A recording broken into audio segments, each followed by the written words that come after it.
Hey, this is Danny Eni with Firepole Marketing, and you're listening to Stephanie O'Brien's Moved by Purpose podcast.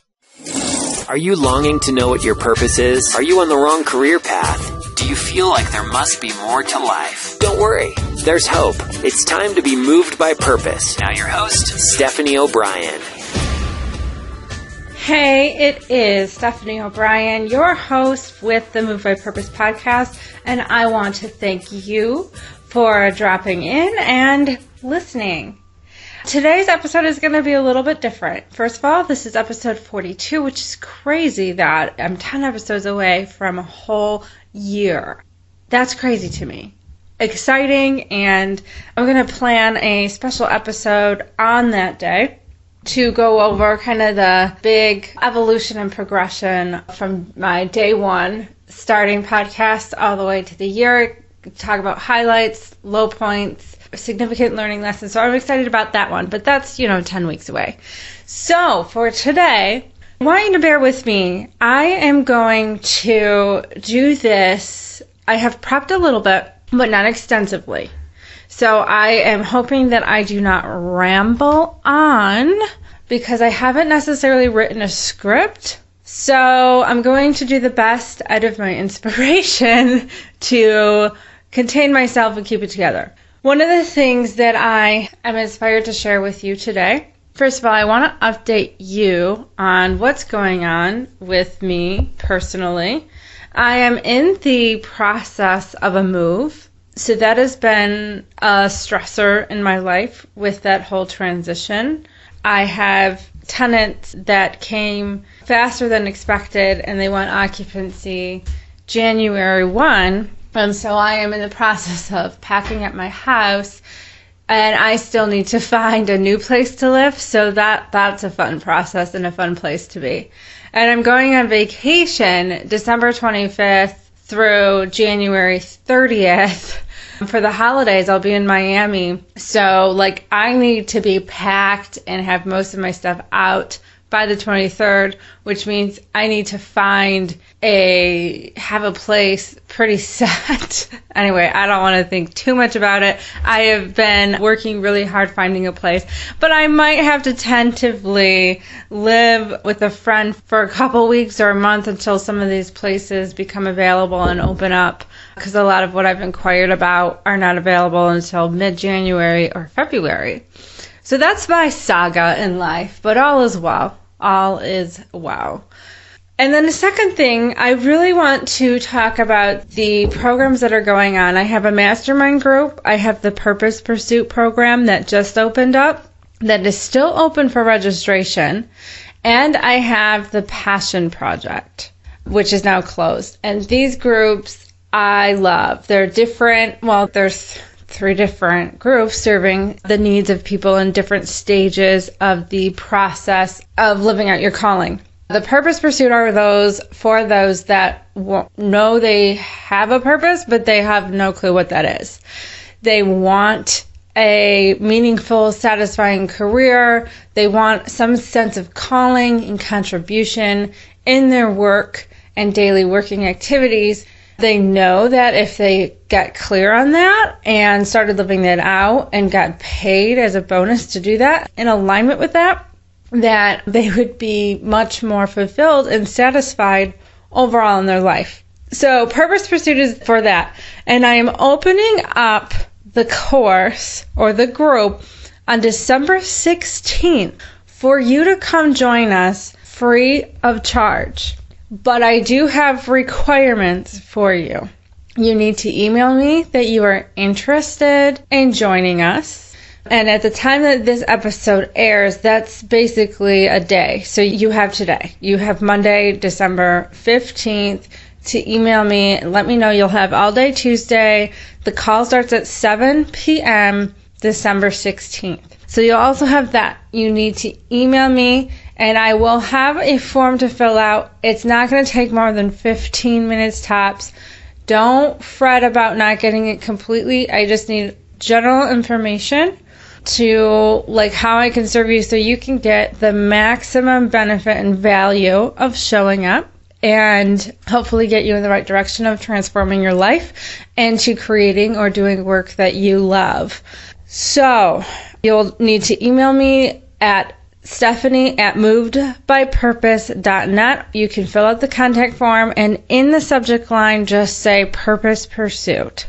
And then let me know, and I'll take care of you from there and give you the call information. Okay, so let's move on. Speaking of purpose and people that feel stuck and know what they want, I have encountered a number of people in my work and research and just working with people and studying this topic at length.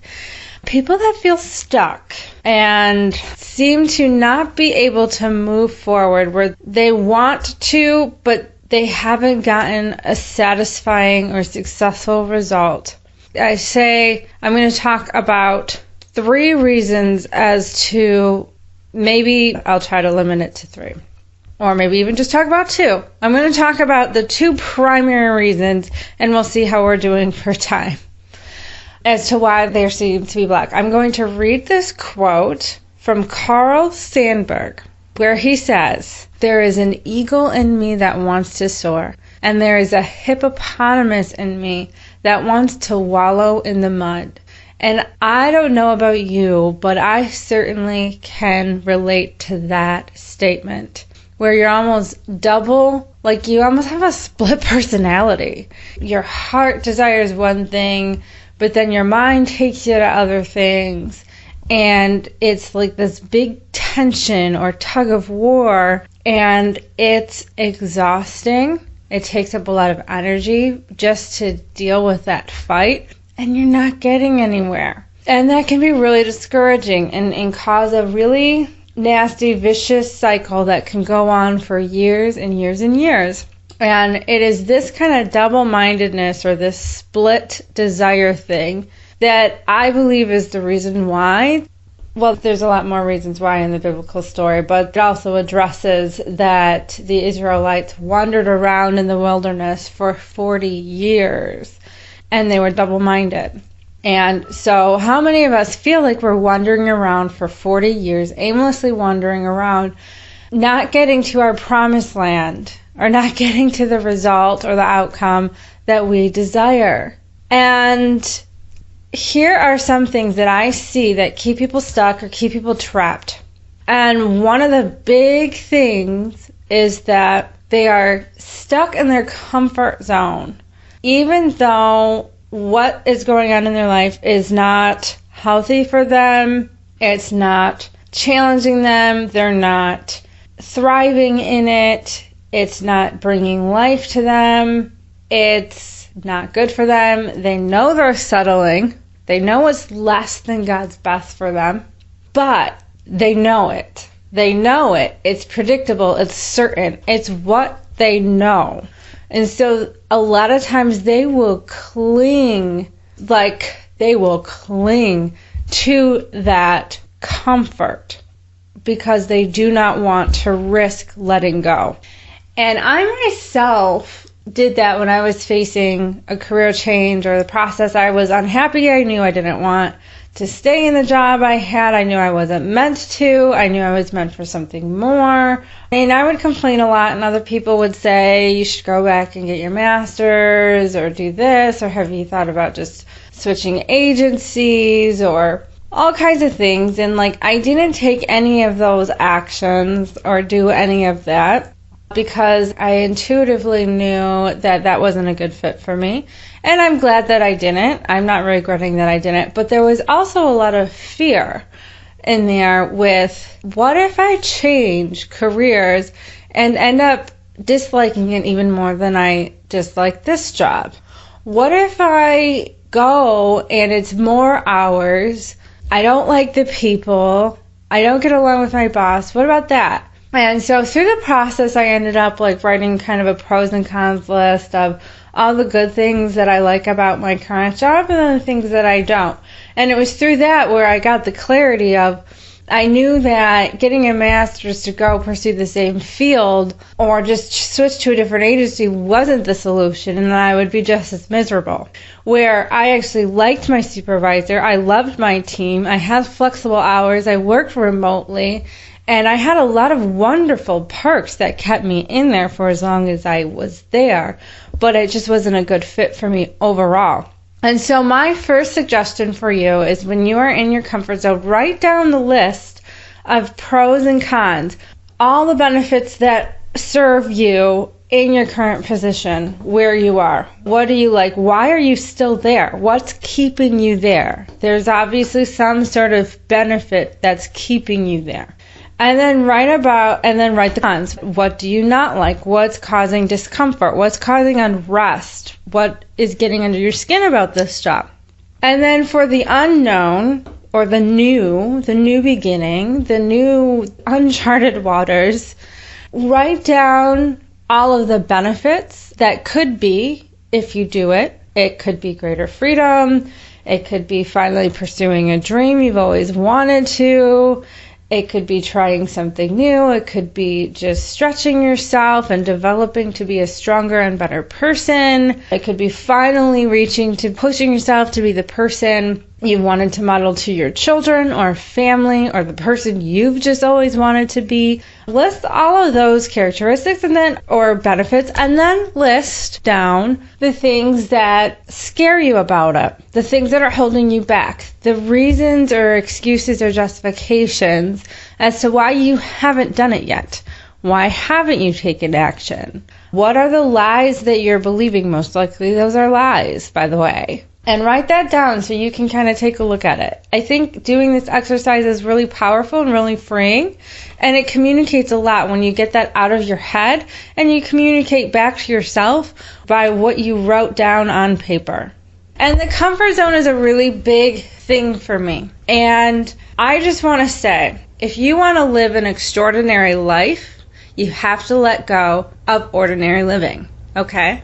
If you are not willing to do that, then accept that about yourself. Realize then that that is a choice that you have made, and try to be okay with it. Okay? And I know that sounds a little bit, maybe a little harsh, but I'm going to be very direct with you, and I'm going to speak with you with great love, but also great truth. If you have any desire at all for an extraordinary higher life, and you ignore that, that is going to haunt you. That will torment you. You will have unrest, and you will probably die letting your gift that you are meant to live out for this world be buried with you. And that, my friend, is tragic. But because you're listening to this episode, and because you love Moved by Purpose and you desire a purposeful life, you are not that person that is going to settle for mediocrity, who's going to cling to their comfort zone. You, my friend, are not that. You are going to stretch yourself. You're going to grow. You're going to accept that there are things that you must do where you are not guaranteed an outcome. You could do something and epically fail. You could do something and try it, and it could end up being far harder than you ever thought it would. And had you known how hard it would have been, you might be telling yourself you would have never started. I have been there. Yes, I have. But you know what? Even though I may have said, if I knew that it was going to be this hard, I would have never done it. That's not true, because there are so many benefits to stretching yourself and in going out into the unknown and voyaging uncharted waters, that even though you may feel lost and in the middle of nowhere, you have gotten healthier and stronger and grown significantly, and you are living out a high potential, even if you're not seeing the immediate manifestation of your efforts yet. Even if it appears to be unfruitful, even if it appears to look like you have labored in vain, you have not. Your fruit or your harvest may not be what you have originally started out for, but trust me, there's fruit. A lot of times, Since I am of faith, I believe God cares far more about your internal, emotional, and spiritual health and character, the person you are and the person you are becoming, more so than He cares about any type of successful business outcome, how comfortable and consistent your income may be, or anything else. Does He care about all those? Absolutely. But sometimes His best for us can often be worked out through a very difficult, challenging trial. But it's the fastest way and the best way to get you there. So you have to cooperate with the process. But you have to surrender and be willing to let go of that comfort zone. There are Kevin and Kay Marie Brenfleck. They are also career counselors and life calling coaches, and they wrote the book, Live Your Calling. And an excerpt from one of their articles is about living your calling. I'll read directly from the article, and it says, each time we blockade ourselves further within our comfort zone, it becomes more difficult to hear God's voice and callings in our lives. Living your calling is possible only when you are willing to be obedient to God's voice and risk stepping out to follow Jesus. Living the adventure of your calling requires courage, resourcefulness, and willingness to confront new and unfamiliar challenges. That's an accurate statement, and that nails the points I've been making home quite well. Okay, on to the next calling blocker. As Ken and Kay Brenfleck call it, a calling blocker. How you can confront this, a calling blocker is often through fear. You are afraid, like I said, afraid of risk, afraid of the unknown, afraid of change, the uncertainty. Another thing could be money, busyness, negative thinking, childhood wounds, and isolation from others. I have experienced all of these things and have seen most people that feel blocked or stuck, that those are the primary things that are causing them to stay trapped or stuck. Busyness and not having any margin in your life is a giant distraction. And to help you create margin, I'm going to recommend the book called Essentialism by Gregory McKeown, and I will make sure to have that link in the show notes for you to check out. Highly, highly, highly recommended. It is such a great book. I've listened to it on an audiobook and will repeat that for a number of times because there's just so much rich, valuable information on there, and it's all about priorities. This will help you determine what your priority is, what matters most to you, and how are you spending your time. And if you are spending your time on a bunch of stuff that is unrelated to what matters most to you, then you should stop doing that. Sounds like a simple concept, not easy to do. It is a simple concept, but definitely not easy to do. So yeah, that's one way to eliminate busyness. The first way I would recommend is to create margin. Check out the book Essentialism. Fear, big one. That's a whopper. That's like the number one thing that blocks people. That's a process to learn how to fight fear. My recommendation is to focus on what you do have. Focus on the good things that you have. Focus on how much you are loved by God. Focus on your blessings. Perfect love casts out all fear. So if you just start meditating on how much you are loved and valued by your Creator, that will cast out all your fear. The same thing, that same exercise, actually will also help you overcome negative thinking. It will also help you with some childhood wounds. There's a deeper process with that. I recommend for overcoming childhood wounds to look up spiritual. It's free. It's a healing type, a soul wound type healing process that a minister will walk you through called a SOZO. Bethel Christian Church does this. SOZO. You can maybe even contact them to see if there are any Sozo ministers in your area that will help you. I've done my own. It's extremely powerful and very freeing. And once you go through the process, you can learn to just walk through it and do it on your own as well. So that's all I have for the childhood wounds. And then isolation from others. Yeah, that's a big one. If you're not connected in a community, especially plugged into a church or other like-minded individuals, you are not thriving and you are not living your full life. So I highly recommend you to get plugged into a church, join a small group, go on meetup.com, find a like-minded interest group, and get going. Get plugged in. You are not meant to live alone. You are not meant to do life alone, and you can't live out your purpose and your calling by being isolated. So those are my suggestions for my steps that I highly recommend that you take for helping you to get unstuck. You must let go of your comfort zone, and the way that you can do that is by getting plugged into a community, meditating on the love of God has for you, reversing negative thinking. I do that by affirmations, meditating on what is lovely and good.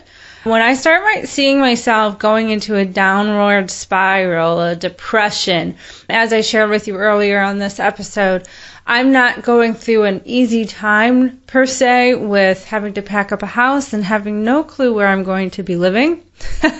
And I can get myself really worked up by that, by focusing on that. You know, when I focus on the obvious stressor, I just generate and create and reproduce and multiply a whole lot more stress. But when I focus on, there's plenty of people that have opened up their home to me. Worst case scenario, I have to crash with them for a couple weeks. Is it inconvenient? Yes. Do I want to do it? No. But I also know I'm not going to be homeless or living out of my car, and I am taken care of. I am well loved and I am well taken care of. So I focus on that, and it really helps push back on the negative thinking with more positive thoughts. And for the person that is listening, I get a lot of emails from people that have said, I've done this, I've done that, I've taken this assessment, I've taken this course, I've participated in this group, I've tried these things, and none of them seem to be working. These are people that cannot, for whatever reason, put it together. They cannot see the big picture. They see parts of it, but they don't see the overall big picture. They don't have the overall vision. It's very unclear to them, and they're in a really big fog. Perhaps this is you. Maybe you've taken a ton of assessments and inventories to find key components of your design, but you can't see yourself doing anything new. So because of that, because you don't have the vision or the big picture, or because you can't put the pieces of your puzzle together, you resist exploring options of how you might use your gifts in different career paths or ministries. So you procrastinate to the point of avoidance, or contemplate taking action when faced with specific action steps to investigate possibilities. So you are way overwhelmed, you're confused, and you're anxious, so therefore you cannot continue. And these are the people that I work with. So you're in luck if that is you and that resonates with you. That is why people hire me. I am a coach. I coach you through the process to gain clarity. And this is a process when you're in that situation that you can't do on your own and that you can't do by yourself. But there's resistance because you think that I'm not going to invest in a coach until I know what I need or know what I want, or I just don't want to face it. I don't want to look at it. I don't want to do anything. And if that's the case, then admit that to yourself. Because the bottom line is, you are going to have to take some action that's going to be uncomfortable, that's not a guaranteed outcome, that's uncertain, and you are not going to know if it's going to be the right choice for you. Now, I'm never going to ask you to do something that stretches you so far to the point where you snap. But I will expect some action from you. Some action that goes beyond taking assessments and analyzing and taking even online programs. It's about action at this point. You have all the information you need, and you just need to move forward in any direction. It's okay if it seems like it's the wrong direction. You will be course corrected when you are moving. I have gone in many directions and many paths and have been rerouted and redirected when the path I chose, because I didn't really know what one, or it really wasn't that clear, but I just started moving and I just started doing and I just started exploring. That's how the clarity comes. You must be in motion, and you must be doing, and you must be willing to be wrong, and you must be willing to fail, and you must also be willing to almost expect that you will fail. But you are not a failure, and that failure is not permanent. So anyway, I am done with my rant. See, this fires me up because I see this a lot, and it just really breaks my heart to see people choose to give in to overwhelm, confusion, and anxiousness. And I've been there. I totally have been there. I know. And let me give you a relevant experience of how I can relate. So I'm not just talking on my high horse and sounding a little harsh and judgmental for the people that feel like, well, I'm not wired like you. You take more risks, and you're miss action, and you're misdo, and I need more information than you. And okay, so that's your thought process. I understand that. So let me help you out here. With this move, I had no idea, and still to the time of this recording, hopefully by the time this is live, that's different. But at the time of this recording, I know I have to be out of my house by January 1st. I actually have to be mostly packed up and moved out by the 23rd, actually, because of me going on vacation, because of holiday events and activities. And how much packing have I done? I know I need to pack. I know for certain that I'm leaving. I know for certain that I must be out. Here's the actions I've taken. I've asked other people if they could help me pack. I have arranged for storage. I have looked around extensively and researched quite a bit on where to live. But I actually have not begun the packing process. And I'm saying that to out my own self, but it is on my calendar to do today. I have packing boxes. I have a packing plan, and I will start packing up my office and decorations and things that I don't use on a regular and consistent basis that I'm not going to miss if it's packed away in a box for a few weeks. So that I will be doing tonight and for the rest of this week. But I had so much anxiety and so much overwhelm. I was paralyzed with fear and overwhelm and anxiousness, just like you are feeling, confusion of like I wouldn't move. I knew I needed to pack, but because I didn't have the certain final outcome of where am I living, I couldn't even take the first known action step, which was to get packing. So sometimes, even if you work with the coach, if you're still so frozen and you refuse to do what your coach guides you to do because you don't know for certain where that's going to lead you, then coaching is going to be ineffective. But you need to make a choice to determine you're not going to do that. You are going to take the first action your support group tells you to do, your coach tells you to do, in your prayers where you feel guided to do. You need to take the first step. Quit avoiding it and just do it. And I had to do the same thing. I had to tell myself no more. I'm not going to be paralyzed with this fear and overwhelm. And it's not a pleasant situation. It's not pleasant. And when I meditate on it and focus on it, I get myself all worked up over and over and over again. So I know it's going to work out, however it is, and whatever way it is, and whatever timing it's going to come about. is going to work out. But let me tell you, if I don't pack my house, that's not going to be good. Because I have tenants moving in on the 1st, and if they move in and I didn't pack, that is going to be a terrible outcome. Terrible. And the same metaphor can be used for you. If you refuse to move, by you staying and refusing to move, that is going to be horrible for you and horrible for others. Think about it. If I refuse to move and I have tenants that are anticipating and they are trusting me and expecting me to be moved out and have this home ready for them to be moved in. If I do not pack and I have all my stuff here and I don't do anything, I am not respecting them and I am now affecting their lives.